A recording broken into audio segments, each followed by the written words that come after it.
Would science and theology need to change their viewpoints to converge? They will need to meet in the middle somewhere.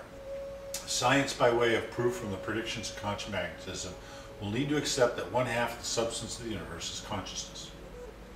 And theology will need to accept that we each have the capability to ascend to the God level, or will be eventually coalesced into that level.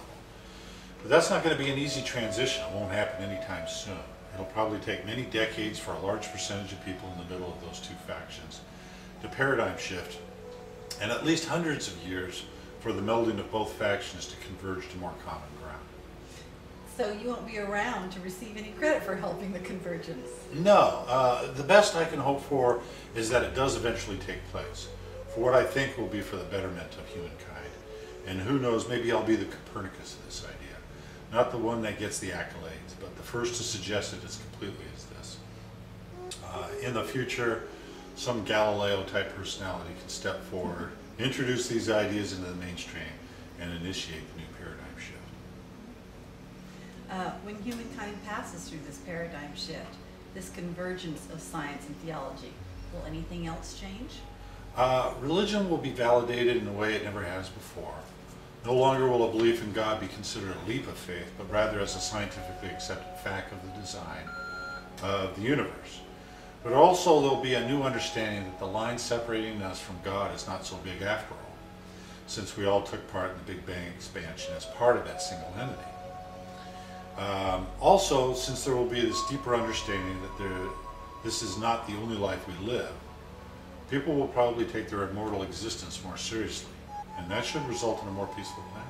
Oh, that would be nice. Mm-hmm. Does this theory have any parallels with modern technology? As it pertains to consolution, yes. If we manipulate genetic expression to support greater intelligence, we increase the pace of consolution.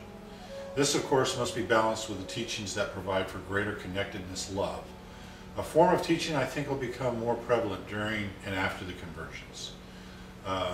If we use ever better telescopes to seek out life on other planets, we're in a sense searching for consolution in those other parts of the universe. If we terraform, meaning cause a genesis on a dead planet or a moon to have life on it, say Mars or Europa, then we spread consolution outward from our evolutionary point of origin. And since many other points of origin will be spreading out in a similar manner, one could easily surmise that eventually there will be many such origins making contact with one another. And eventually those connections will occur. It'll represent yet another paradigm shift for us here, of greater understanding. Okay, go ahead. Is there a new way of viewing humankind's relationship to the universe by virtue of this coming paradigm shift? Yes, ultimately we'll conclude that humankind is responsible for the consolution cycle in this region of space.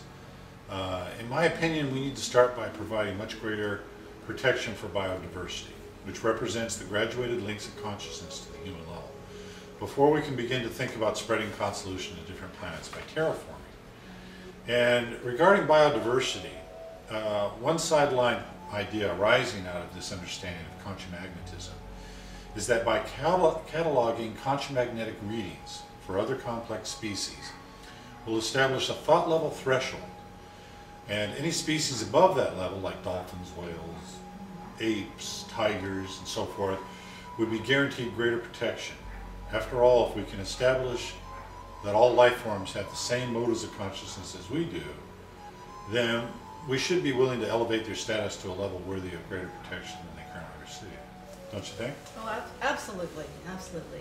In the movie Blade Runner, there's a scene near the end with a voiceover by Harrison Ford in which he states life's three big questions. Who am I? Where am I going? And how long do I have? Does this theory attempt to answer those questions? One of the many predictions of contramagnetism is any laboratory-created life form will be infused with consciousness. The reason why is consciousness doesn't discern the origin of life. It simply uses what's available by way of the equally complex attraction rule. So those three life questions are the same for Roy as they are for all of us. And the answers are, who are we? We are each lower consciousness, meaning lower than the God level. Where are we heading? Each one of us is ascending back to the God level. God level of consciousness, or we'll be coalesced into that level. And how long do we have? We each have tens of billions of years to make that transition. There is no hurry.